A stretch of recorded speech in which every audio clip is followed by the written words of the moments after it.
Atlético, quand on a gagné l'Europa League, on est rentré directement à Madrid et avec le bus du club, il nous a déposé directement dans la boîte de nuit. Super, extraordinaire. Je vais jamais oublier ça de ma vie. Tous les joueurs, ils sont descendus du bus devant tout le monde. On est rentrés tous avec le survêt, on a bien fêté ça, puis après on est rentré. Salut, c'est Mike Maignan et c'est Carré. Kylian Mbappé m'énerve quand il change de voix pendant les interviews. Quand on est ensemble, il parle normalement et quand on le revoit en interview, je sais pas pourquoi il change sa voix, elle change. Le football, il a changé. C'est énervant, c'est stressant. Je pense que tout le monde s'est fait la remarque. C'est marrant parce que c'est vrai, on fait tous attention qu'il a un peu sa voix de politicien quand c'est sérieux, c'est le Kylian responsable et tout. Et sa voix avec nous, mais c'est pro, ça démontre une grande maturité et c'est switcher, faire la part des choses. Et je pense que c'est très professionnel de sa part. Un très grand joueur aussi, un très grand attaquant.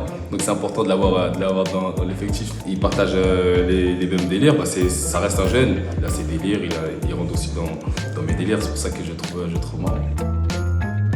C'est une partie de Uno à plusieurs, mais maintenant dans cette partie d'Uno, il y a des tricheurs.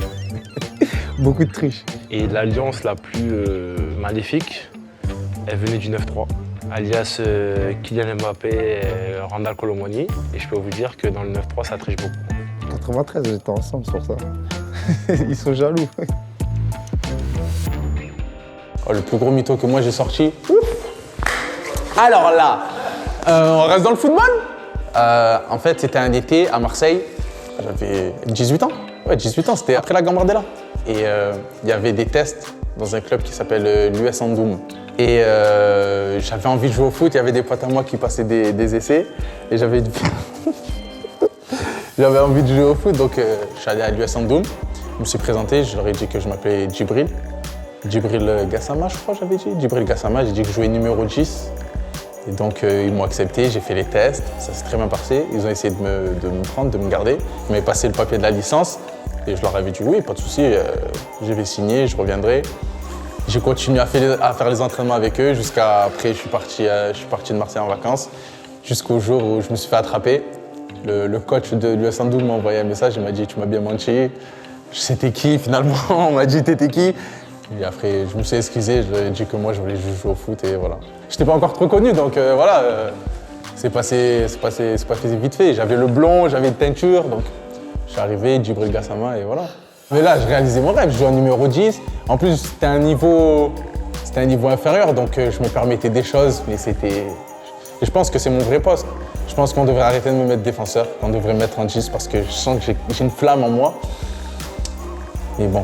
C'est pas grave, un jour ils comprendront, c'est pas grave. Moi et Djibril, on en est sûr qu'on doit jouer numéro 10. Moi je pense que c'est les pénaltys contre l'Espagne en fait.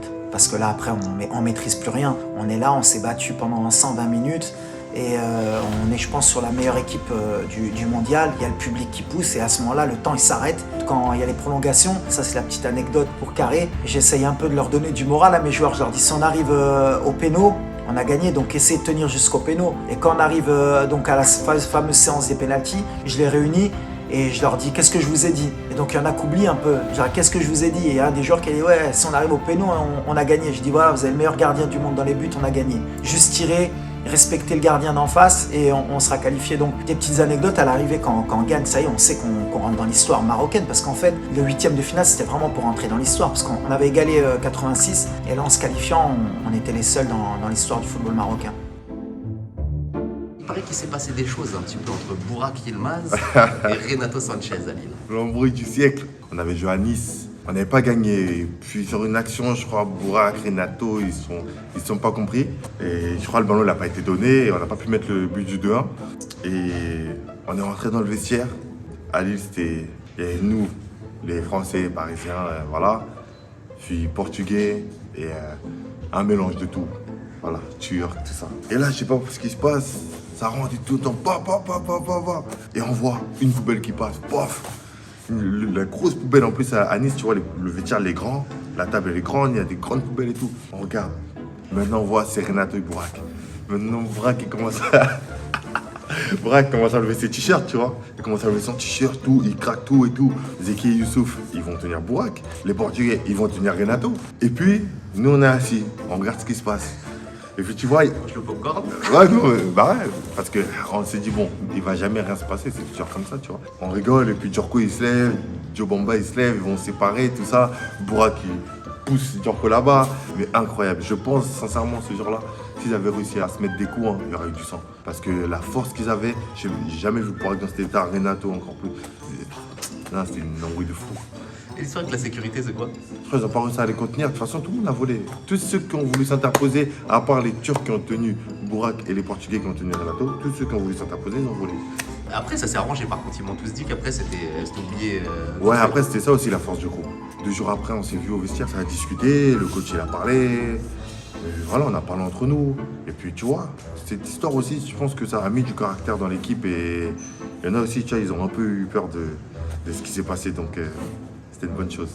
Du caractère, parce que tout le monde vous imaginait flancher sur la fin de saison, souviens-toi, et vous avez rien lâché. Ah non, t'avais José qui travaille tous les jours, qui veut jamais rien lâcher. Et puis José, on va dire que c'était le leader portugais. T'avais Bourak, le leader turc. T'avais nous, t'avais Benjamin André. T'avais une équipe vraiment qui savait ce qu'elle voulait faire. Donc c'était sûr qu'on n'allait pas lâcher. On joue un vendredi soir à domicile contre un club de Marseille. Comment il s'appelle Marseille Consola, c'est juste. Et j'ai déjà fait une prépa un peu tronquée parce que retard, il se lève pas trop à l'entraînement, enfin bref. Mes petits péchés mignons de jeunesse. Et mon père me dit le mercredi, il me dit je viens ce week-end, vous jouez vendredi soir, comme ça je reste le week-end, on emménage ton appartement, etc. Ok, pas de souci. Et on s'entraîne le vendredi matin du coup, et donc mon père prend la route et j'arrive en retard à l'entraînement. Et le coach me dit bon ça fait quand même 2 fois de suite, je veux dire à un moment donné, la semaine dernière je te mets sur le banc, heureusement je te fais quand même rentrer, etc. pour que tu comprennes. Là cette semaine c'est pas possible, t'es hors groupe. Et donc j'ai dit bon ok, mais je le dis pas à mon père parce que si je le dis à mon père, je me fais tuer, c'est simple. Et donc je le laisse faire toute la journée, il m'envoie un message alors titulaire ce soir, je dis ouais je pense, je vais voir encore. Pour l'instant il n'a pas donné la compo, donc je vais voir, il hésite entre Médéric, celui avec qui j'étais en concurrence et moi, on verra, etc. Et je dis ouais pas de souci, donc je vais au stade comme si de rien n'était. Et j'y vais en survêt, je me dis au cas où quelqu'un me croise, etc. Et puis je vais dans le vestiaire, puis je suis avec les autres, quoi. Juste je suis hors groupe. Et mon père, il m'envoie un message, il me dit c'est bon, j'ai les places, etc. Je suis dans la tribune, ok, pas de souci. Et je lui réponds pas, et à 18h50, match à 19h, je me pose à côté de lui dans la tribune. Et là, il me regarde, il me dit qu'est-ce que tu fais là? Au début, je voulais lui mentir encore, je me suis dit je voulais trouver une excuse. Et du coup, je suis obligé de tout lui avouer, en lui disant que je suis arrivé en retard le matin à l'entraînement, que ça faisait 2 fois de suite, alors que je lui avais jamais dit, et que voilà, etc. Et du coup, bref, pendant tout le match, on se parle pas, parce qu'il avait la mort contre moi, ce qui est logique. Et à la fin du match, il va parler avec Damien Haute, le coach. Et le coach lui dit c'est un super joueur, votre gamin, il est bourré de talent, c'est juste que dans la tête, ou en tout cas dans ce qu'il veut vraiment, à mon avis, il est bancal. Et mon père, autant il avait la mort contre moi, autant à mon avis, heureusement que ce discours a eu lieu, parce que à mon avis, ça m'a beaucoup aidé pour même rester à Avranches. C'est carré. C'est carré. C'est carré. C'est carré. C'est carré. Hello la famille, c'est Oli et c'est carré. C'est carré. Salut à tous, c'est Mathystel, c'est carré.